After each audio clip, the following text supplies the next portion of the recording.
in extra, but for now, Law and Order, and published at the end of last month, is the independent sentencing review from the Ministry of Justice.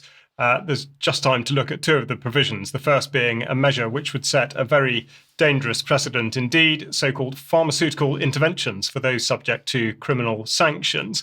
And this is what the Justice Secretary, Shabana Mahmood, had to say about it.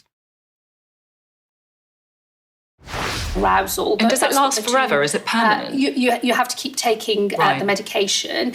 The evidence, and these studies are quite small in number. There's not a huge evidence base here in terms of what we've got available to us in this country. But the evidence suggests that the combination of the drugs with psychological interventions is actually the best combination for ultimately reducing reoffending. What I've inherited from previous administrations is a very, very small scale pilot that's been running for some years in the Southwest. What I've decided is I think that this is a combination of medicine and psychological interventions that other countries are using to good effect. So more and more countries are taking this up. I'm not squeamish about doing this here. So I would like to see a national rollout of the current programme that we have. We're going to start with 2 regions and then progress to national rollout. It's a voluntary programme to start with, but I'm also exploring, whether mandation might be a way forward for us as well. To force people to do. Chemical castration, something she's apparently not squeamish about, and in many ways an extraordinary thing to listen to, especially when treated in such a bland manner. But you will have heard at the end of the clip, she referred to mandatory castration, which takes us back some decades. From the Auschwitz travelling exhibition, it is stated that the pseudo-medical experiments carried out including, for example, tests on sterilisation using iodine, X-rays or silver nitrate, castration of the subhumans. Now, not only that, but there's the extremely problematic issue of consent. And this is what the NHS has to say about that, which is that consent from a patient is needed regardless of the procedure.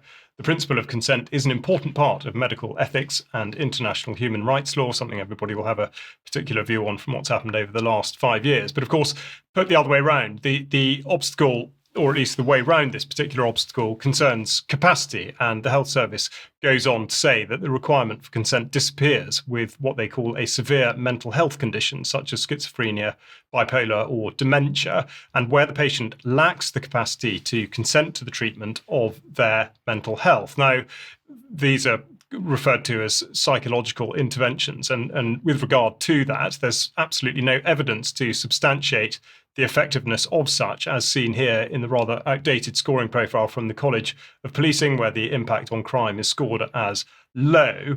Now, the preface of all this is an extremely alarmist statement, as put out by the Home Office, that we are facing a total breakdown of law and order. And as part of this narrative, Mahmood has also declared that she will sort out the very many issues confronting prisons, and in particular the spaces inside them. This is dealt with in the sentencing review to an extent, so the reporting here by the Telegraph is not quite as thorough as it ought to be. But they say that one way to reduce pressure on prisons is via what's called punishment in the community, which will, quote, restrict freedom, impose structure on an offender's day-to-day life, and require people to confront the causes and consequences of their actions, end quote. This follows the increasing trend towards the imposition of various orders, many of which do not even require involvement in a criminal offence. And then alongside all of this is the announcement that there's to be a Prevent Commissioner charged with, quote, stopping people from becoming terrorists or supporting terrorism. It's likely that any reports produced by the interim commissioner will inform public policy around how counter-terrorism interacts with integration, public health, faith, and communities, and how these policy areas can support counter-terrorism efforts in the coming years. So the first agenda item, no doubt, will be to look at the review into the actions of Prevent with regard to Axel Rudikabana, currently serving a prison sentence in relation to the Southport killings of last year, who was, of course, well known to Prevent. Finally, on this subject, with the Liverpool traffic attack in mind, it's worth considering the government's push for self-driving vehicles, which was meant to take effect this year, 2025.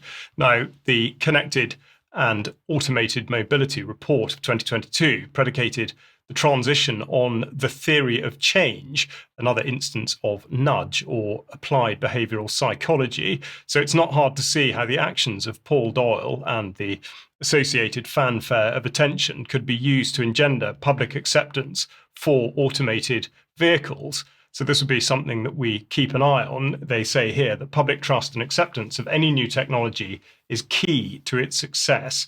And this is identified as a critical factor in our theory of change modelling. One particularly important factor in public acceptance is safety. So as I say, we'll see where that goes. Now, finally, to end on a positive, we've heard reports in from those that distribute the Light newspaper out in the Cheltenham area. They've had a really good response in recent times to what they're doing and indeed to what's contained within the Light, which is, of course, an excellent read. And I would encourage you to get a copy of the most recent edition, not least because it deals with our UK column on location event back in April in Cheltenham. So great work, and please do keep in touch with stories like that, because it's very important to reflect that back to the audience that all of this does actually make a difference. Now, that's all we've got time for in the programme today, so I'll just leave you with a few reminders. First of all, don't forget to tune in to Diane's interview with Vicky Baggett tomorrow. And of course, at 7 o'clock every evening, during the week, at least Monday to Friday, we have the Germ Warfare podcast going out. And then starting in a few minutes, we will have News Extra. So do tune into that. If you're not yet a member and therefore don't have access to Extra, please consider joining us as a member. And it just remains for me to thank Brian very much for joining me in the studio, and Vanessa and Sandy remotely. We will see you again on Friday, or indeed in a few minutes for Extra. Thank you very much. Bye-bye.